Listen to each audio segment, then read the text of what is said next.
right, welcome everyone. We have everyone hopping in here in our typical Brady Bunch beginning opener style.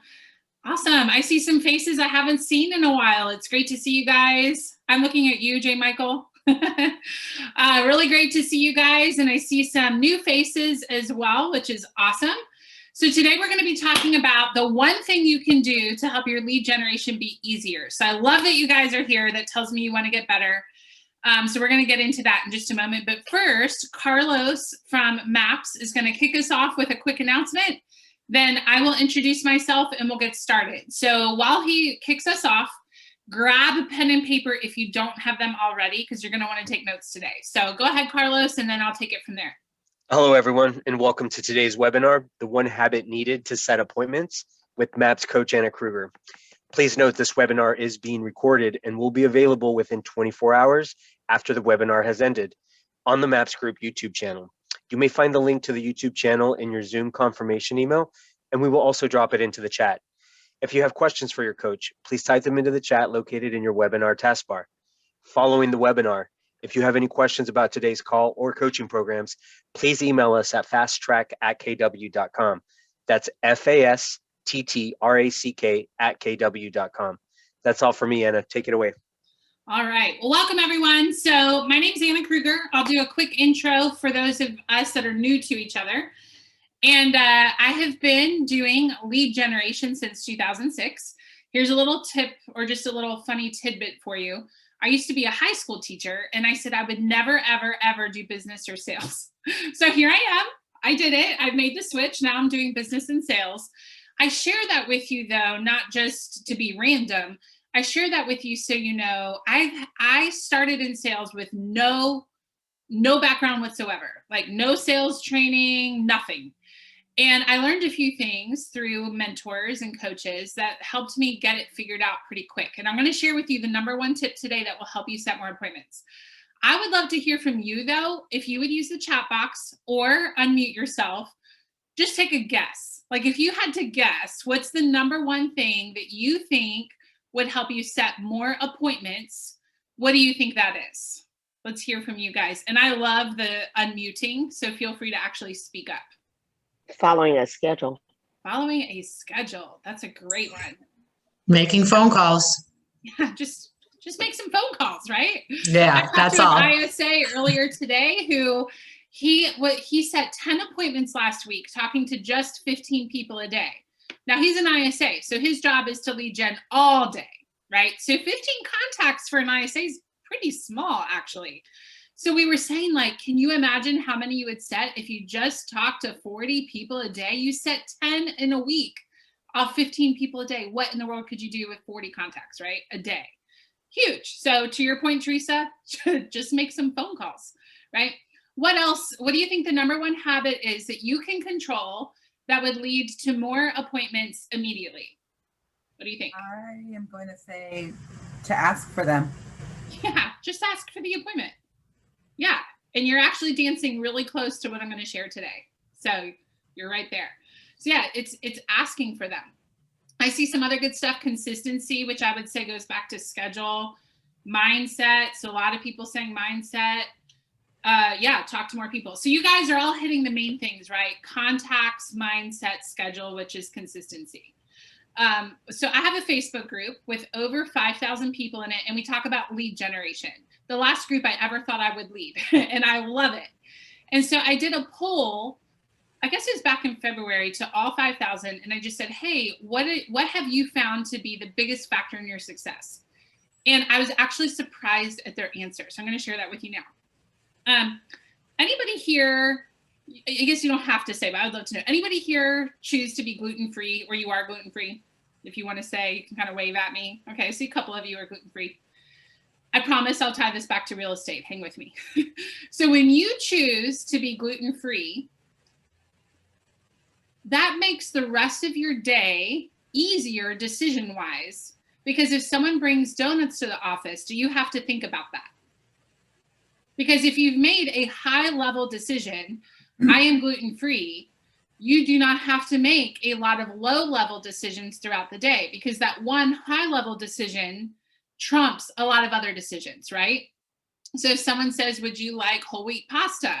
I don't have to think about it. The answer is no, because I made the high level decision that I won't have gluten. Are y'all tracking with me?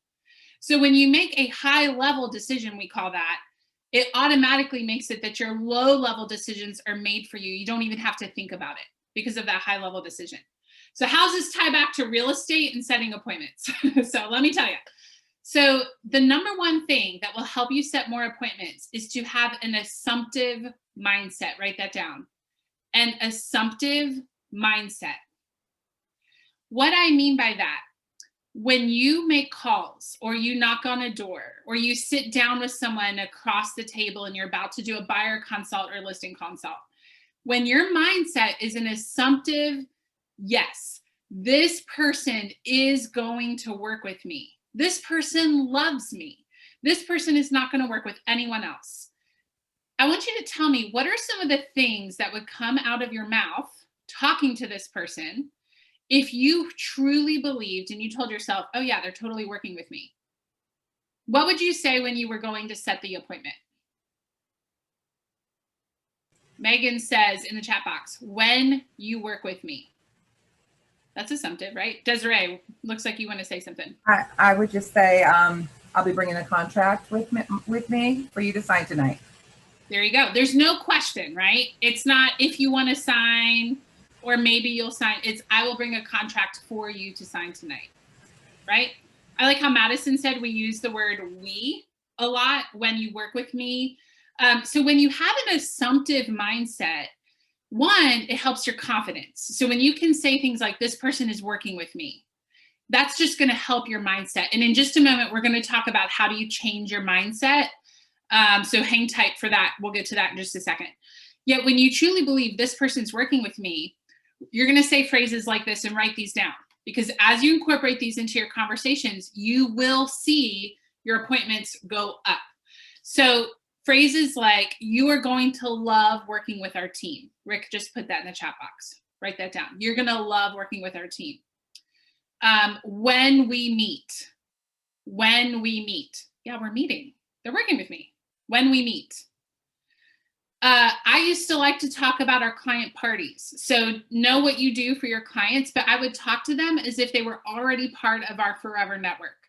So I might say, Regina, you are going to love being a part of our client network, because once you're a client with us, you're a client for life. We have client parties. We give you cheesecake at Thanksgiving. You're going to love it. Because again, the assumption is she's working with me, right? And so that is the number one thing. I highly valued that. Yet when I polled over 5,000 people that do lead generation, and I said, what's the number one thing that you have found that helps you? The assumptive mindset was the answer. So let me give you another little tip about closes and assumptive closes. And I'll put those up on the screen here so you can take a look. But anybody know what's the number of closes you need to have per conversation in order to get them to say yes? What's the number? Wow, I'm like making that large and then small. There you go. What's the number of closes that you need to have per call or per meeting, if you're face-to-face, in order to get that person to say yes? All right, I see some 7s, I see some 5s. So it might be you haven't heard the new research. So they used to say 5 to 7 times. So you guys would have been right a couple years ago. New research is showing that it is 7 to 13 times. 7 to 13 times on one phone call. Now, I want to share with you, and then I'll put the screen back up. I coach a lot of people because we have a class called Mastering Inside Sales. It's a lead generation class for agents and ISAs. In that class, we talk a lot about closes. And I'll tell them, for this week, your homework is track how many closes you have per call. And just see how many you're doing and start noticing when you set an appointment, assumptive, when you set an appointment, just see how many closes you had that call. Like, let's just see what difference this makes. What they reported back, the people I coach one-on-one, they said the people they did not set an appointment with did not have 7 or more closes. It was almost a guarantee. If I didn't close 7 times, they did not set an appointment with me. The ones they did set appointments with had 7 or more closes. So I used to think to close on a call, I would be saying things like, when do you want to meet? When do you want to meet? When do you want to get together? I pictured this obnoxious closing type mentality, right? And that's why I love assumptive closes. Because when you have an assumptive close mindset, it all of a sudden becomes very easy to close 7 to 13 times per call. Because I could say, Teresa, you are going to love meeting with our team. And when we meet, I'll bring the contract for you to sign. That had 3 closes. Did you catch them? That right there had 3 closes. So the assumptive close, which is this one right here, that's the one that we find works the best. Now there are 10 closes here on the screen. Where this comes from is in the Keller Williams Market Centers. There's a class called Ignite.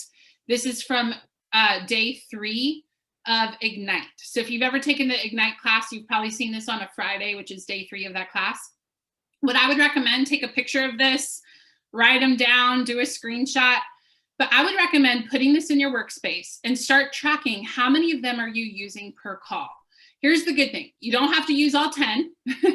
What I like to do is say, pick a few of these that resonate with you, that fit your personality style, and then just use them a lot. So as you look at this list, we have the hard close, the soft close, the trial close, the assumptive close. Tell me, which ones of these do you like the best? I'll give you a minute to read them, and then either unmute or use the chat box. Which one fits your style? Megan says soft and assumptive. Stacy says the trial close. Rick says assumptive. Assumptive. Yeah. That's my personal favorite, not just because of this conversation today. I just find that one helps mindset, right? So it not only helps me close more on a call, it also helps my mindset be improved. It's a win-win, right? And notice they're not asking, it's just we should meet. Sounds like we should meet. Stacy says number 6, assumptive. I like the number 8. Number 8, the take back close. Mm-hmm. Yeah, I'm not sure if we can help or not, but I'd be honored to meet and find out. Yeah, that one works really well. That brings down a guard. Yes. So Desiree, back when expireds were a lot, which we know there's not a lot of them now. But anybody here, did you ever call expireds? Anyone? That used to be like my bread and butter. I usually set about 20 of them a month, 20 expired appointments a month. And one of them was being very combative with me a little bit. And I did the take back close. And I said, well, this is how it works. Honestly, I'm interviewing you just as much as you're interviewing me. Her whole tone changed because it was no longer, I need your listing. I need your listing. I need your listing. I need your listing. It was, well, I'm interviewing you just like you're interviewing me. And we'll see. We'll see if it's a good fit. And we ended up getting the listing and everything changed. That's the take back close. So it's that idea of, I'm not sure that we're the right fit, but I would love to figure that out with you. Yeah, I saw someone say the alternative choice close. So yeah, you have a lot of options here. So a couple of takeaways I want for you to have already from this webinar, and then we're going to talk about how do you actually change your mindset. It does deal with affirmations, and it's a level up than what I understood just 2 years ago. So new knowledge has kind of changed how I view those affirmations. So we'll talk about that in a moment. But the couple takeaways I hope you're grabbing so far is, one, having an assumptive mindset. This person loves me. This person is going to like me. Maybe they're a little difficult now on the phone. If you can tell yourself, oh yeah, this person's going to love me by the time we hang up the phone. I don't know how yet. I will get them to like me, however, before we hang up. It is happening. This person's meeting with me. This person's signing with me. That is going to help your mindset, and it's going to help closes just kind of fall out of your mouth, right? And then the other takeaway that I hope you're grabbing is it takes 7 to 13 closes per call or per meeting in order to have them say yes. What I have found is when we start using the assumptive close, it skyrockets quickly because it's your mindset just makes them come out, okay? So we see the closes skyrocket very quickly. And I've had people report very quickly that they're increasing their number of appointments very quickly from that habit. And it's what the poll revealed. Okay, so now let's talk about mindset. So maybe you're sitting there thinking, I'm having a hard time thinking about having that much confidence of they're working with me. Anyone? You want to be honest and say, I'm struggling with that a little bit. I haven't set any appointments this week, Anna. I'm struggling with that. Okay. Let's talk about that. So I'm going to use another analogy. Anybody here like to go hiking? You could use the chat box. You could just type yes in there. If you like to go hiking or maybe off-roading, I like to take my truck off-roading in the mountains around here. Not a huge hiker, but I have been hiking. So what we know, if you go hiking, and even if you haven't, you'll know what I'm talking about. You know how you go to the trail and there's not like an official road, but because someone has walked there over and over and over, we have a trail in the woods, right? Well, the reason that got there is someone walked it over and over and over and over, and that's why we have a trail. The trail that I like to go off-roading on in the mountains around here, it's about an hour away. I noticed there was a fork in the road, and both used to be a road. It was just a well-traveled path. But the last time I went up there, the left one was all overgrown. You could no longer go left on the trail. You had to go right. And it's because that left side, nobody was driving on it anymore. So the trail started to disappear. Where am I going with this? Well, I have a coach who used to be, she actually has a master's degree in neuroscience. So she really understands the science of the brain. I love working with her. And she explained to me that our brain has neural pathways. A lot of you have heard this before. And she was talking to me about affirmations and how if you start telling yourself a new thought, it's like you're cutting a new path in your brain. But what I didn't realize until about 2 years ago, and it changed everything. If you want to create a new path in the woods, just hang with me here for a minute. If we say, I don't like that hiking path anymore, I want a new one. I just want a new hiking path. What do we have to do to create a new hiking path in the woods? Let's hear from you. And it's the obvious answer you're probably thinking. Repetition. Repetition. Thank you, Melody. And what I used to do to change my neural pathways is maybe on Monday, I said, I'm going to have a great day today. It's a nice affirmation, right? Tuesday, I am going to set 2 appointments today. Wednesday, this person's going to love me. That's all good, right? They're all benefits. They're all affirmations. But what I started to realize is my mindset wasn't really changing that much. And my coach helped me see it's because I was changing my path every day. I needed one consistent affirmation that I said over and over and over and over until I actually cut that new pathway in my brain. Just like if we're in the woods and we say, let's create a new hiking path here. Well, if we go one way Tuesday and a different way Wednesday and a different way Thursday, we're never actually going to create a new path, right? We might hike that day, but we're not actually going to create a new path that will last. You have to do the same thing over and over and over to create a new pathway. So here's what I want us to do. We're going to do an activity real quick. I want you to grab a piece of paper. This is just for you. No one else is going to see it unless you want them to. And I want you to write down your most negative thought that you have around lead generation. And I know it feels a little icky. I'm not going to leave you there. Just hang with me. So write down your most negative thought around lead generation.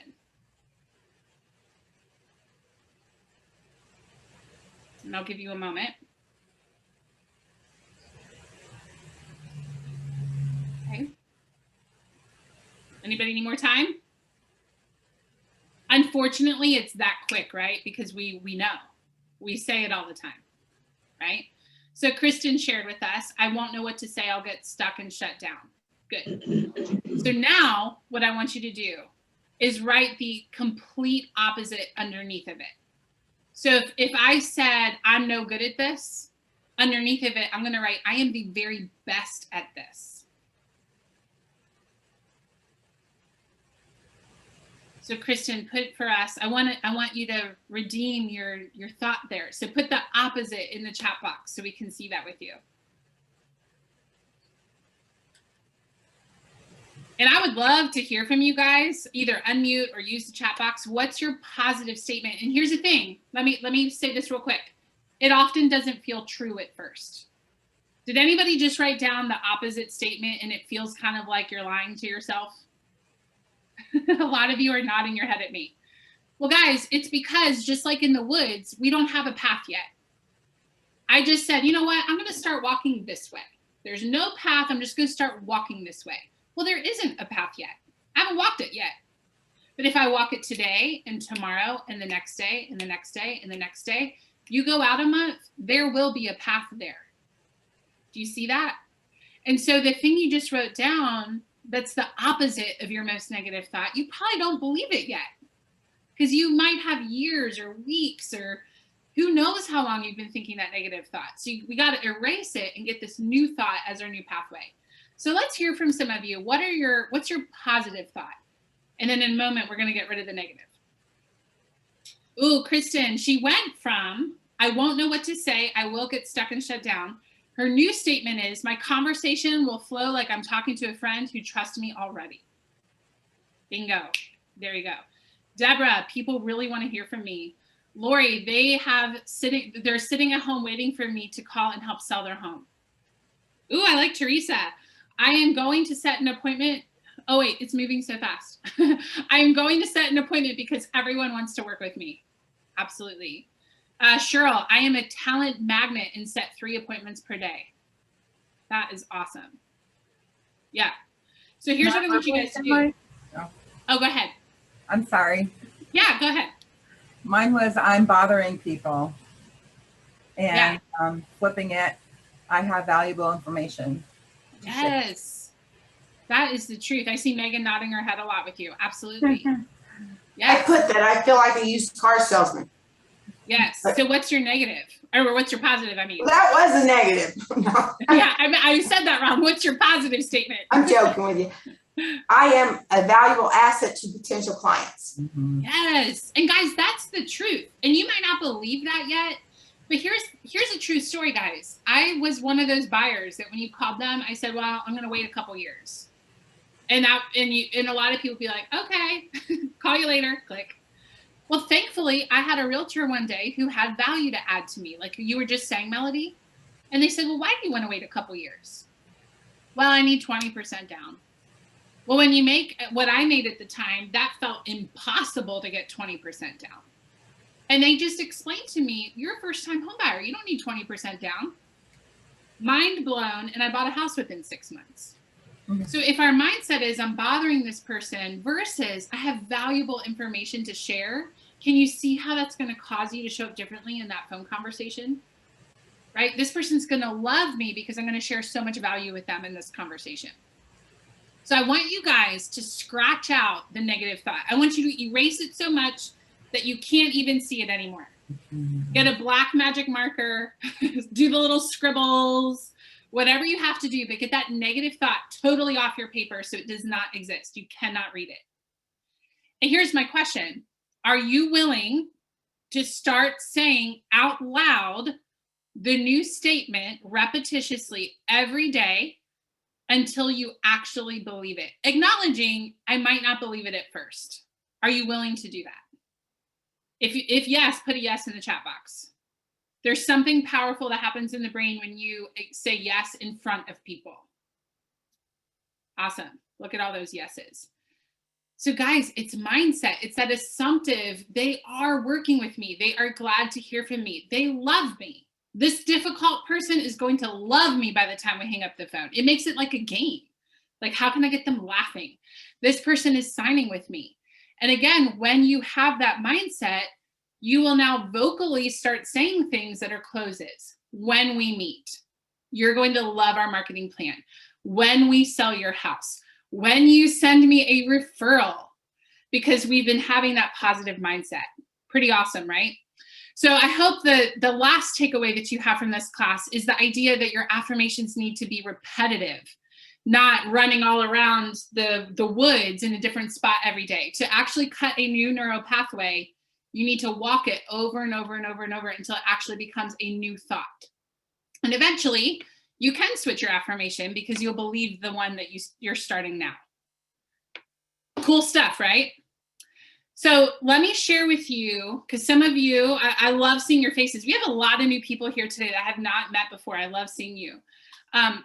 I hope you can tell I love doing this. This is like my favorite thing to do is teach webinars. I love teaching webinars. I think it's so much fun. And I partnered with MAPS to do a webinar specific to lead generation. So we have an entire series of webinars like this. It's called Mastering Inside Sales. I'll show you the website real quick. Mastering Inside Sales. I'll put it in the chat box. Go to mapscoachanna.com, mapscoachanna.com, and it'll bring you to this website right here. And see this class that says Mastering Inside Sales starting August 4th? That class is 18 weeks of stuff like this. So how do you close more on a call? What do you do if someone says, oh, I'm busy, can you just call me later? There's actually a way to get around that and keep them on the phone in a non-obnoxious way. There's a way to make it very conversational, very relationship focused. What do you do if someone says, oh yeah, I'm gonna wait a year? Like, how do you engage them in a way that's not hardcore salesy, right? Like, how do you make this a relationship-based sales process? So if you liked what you got today, you can have 18 weeks of that starting August 4th. We do record every webinar. So if you can't join us, or if you want to watch it again, you can. So we record every single class. It's $199 per month, and we meet 3 weeks out of 4 every month. And we do that so you can get 3 weeks of content, have a week to like get it in your brain and process before we layer more on the next month. So 18 weeks starting August 4th. Mastering Inside Sales is the name of the class. You can go to mapscoachanna.com, or actually we have an even easier spot. If you just go to masteringinsidesales.com, it takes you to the same place. Okay. And I love it. That's actually my favorite hour of the week. And what's really cool is we've had people say, like, I used to really not like this job. I love the honesty. I used to not like this job. I used to not like lead gen. And they're reporting my income is going up. I'm actually enjoying what I'm doing now. I no longer feel like I'm bothering people because I know how to handle it when stuff comes up. So I highly recommend joining that class. August 4th, masteringinsidesales.com. It is for agents and inside sales agents. So it's about 50-50. Perfect. Okay, what questions do you guys have? We have 2 minutes left. Let's go over any questions you have. Okay, so Sharon says, my main obstacle is knowing who to call, where to start, referrals. Okay, so Sharon, I'm wondering if you have this book, Millionaire Real Estate Agent book. If so, I don't see you on screen, Sharon, so maybe use the chat box. But if you go to the lead generation chapter, page 138, right here, page 138, there's a whole list of suggestions of who you can call. And on page 137, Gary Keller talks about, I like to call this your zone of effectiveness. That's not what he calls it. That's what I like to call it. Okay. But this will help as well, Sharon. And not to point you towards a book. I just know with the time we have, that would probably be the best way to get it to you. But what I would say, Sharon, too, and for all of you that wonder, who do I call? Look at your last 12 months for closings, your sources of closings. And whatever those are your top priority until you hit 5. So Sharon, I know you said you're mostly referrals. I'm wondering if you've had other sources that have come along that you can use, if you look at your closings. Well, before sales, I leased homes for about 6 years.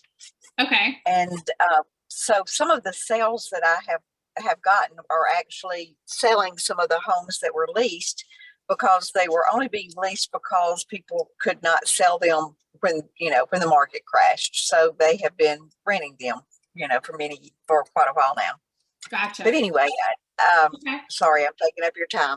No, so, you're fine. I've had those referrals plus people who I helped, lease a home, then wanted to purchase. So, I've had that. But like I said, that's pretty much all from within one sphere. One sphere. It sounds like sphere.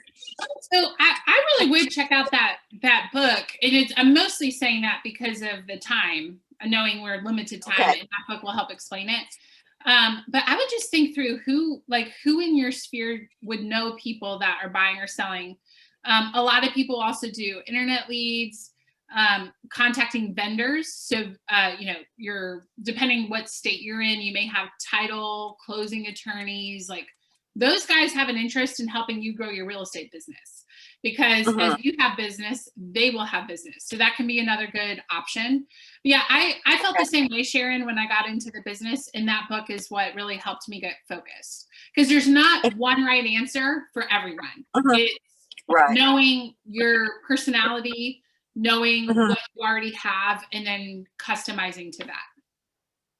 All right, guys. Could you just give me what's that? What was the name of the book again? I'm sorry. Oh, you're welcome. It's called The Millionaire Real Estate Agent book by Gary Keller. Okay.